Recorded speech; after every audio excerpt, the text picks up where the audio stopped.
apologise for what I look like. I've literally just got out of bed.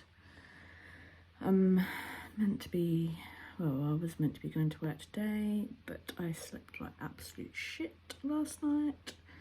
And my anxiety, I think, has gone through the roof. It's ridiculous, really. I don't really know why. I think it's like the unknown, and it's the fact that this procedure is planned, I guess. Because I say I'm not fussed about labour. I'm not yet, because I'm not in labour. Maybe it'd be different if I was. And I'd be worried about that as well. But yeah, so my ECV appointment is tomorrow morning. Pretty sure Squid has not moved. I mean, he has been moving, or she has been moving a lot. I think Squid has potentially gone down a couple of times, but spun back round again. And yeah, I'm just stressed. I'm trying not to be stressed about it, but I am. But yeah, so I've got to have this procedure done tomorrow. It's basically where they manipulate the baby from externally to try and turn it into head down position. Has very, very, very low risks involved, but it can bring on labour. Not straight away, but it can bring it on quicker than what is expected. And if it doesn't work, they can't turn it, it's likely I'll be having a C-section next week, which means baby will be coming like 2-3 weeks earlier than normal, which is another thing that I just can't get my head around. And in my head I'm thinking of the worst case scenario, which would be the C-section next week. I mean, it's not the worst case scenario, like, yeah, I missed those 2 weeks of not having a child, and it has to be a C-section rather than a vaginal birth, so I don't get to experience the vaginal birth. But you know, got to do what's safest, I guess, at the end of the day. But it's just really hard to get your mindset to change when the whole way through pregnancy has just been bliss. But that's probably why. I had a good pregnancy, so I'm probably going to have a really complicated labour. And yeah, I'm just not looking forward to the procedure tomorrow. I just think it's going to make me feel sick. It's going to be uncomfortable, probably painful.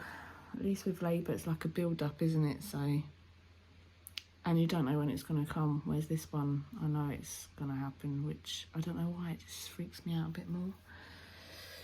Oh yeah, and I've got my usual spot where I normally have a little rashy cracked lip. It's always there, always. Must be a stress thing. So I had that right at the beginning of my pregnancy as well, didn't I? Strange. So yeah, I've taken today off work, and I'm just going to try and sort some female bits out, keep my mind elsewhere, and try and do some more exercises to move a breached baby, basically. This is my goals for today. But yeah, hospital bag is packed. I don't know if I've got all the right stuff, or if I've packed stuff that I don't even need, I'm not sure. Yeah, I'll let you know how everything goes tomorrow. Jay is coming back from Ibiza tonight. Hopefully his flight doesn't get delayed. And he will be here for tomorrow morning's appointment. Fingers crossed.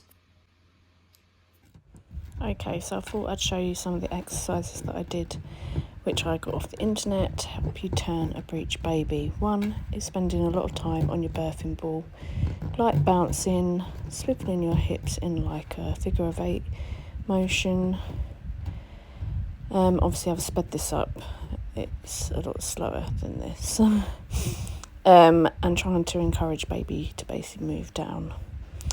Here I am again, so after a while it does get a bit boring. So as you can see, I've got snacks and a film on.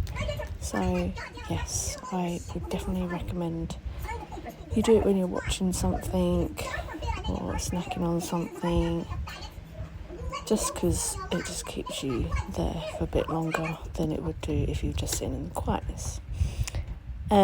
Next exercise I got from the Spinning Babies, which is basically to do inverts, so a bit like headstands, going downward dog sort of pose. When you feel comfortable, obviously lower yourself lower to the ground, like here. Just hold that position for about a minute or so. Take nice deep breaths. You can even practice your hypnobirthing breathing if that's what you're into in this position. Do it about 2 or 3 times a day is what they recommend. I'm pretty sure it was 2 or 3 times a day. It's also meant to encourage baby to go down and give it the space to turn, basically. Lastly, using an ice pack and putting it on baby's head will also encourage the baby to move head down because it doesn't like the cold. It's also very handy to do this in the bath, which I did as well, and play music between your crutch also apparently entices baby to move head down.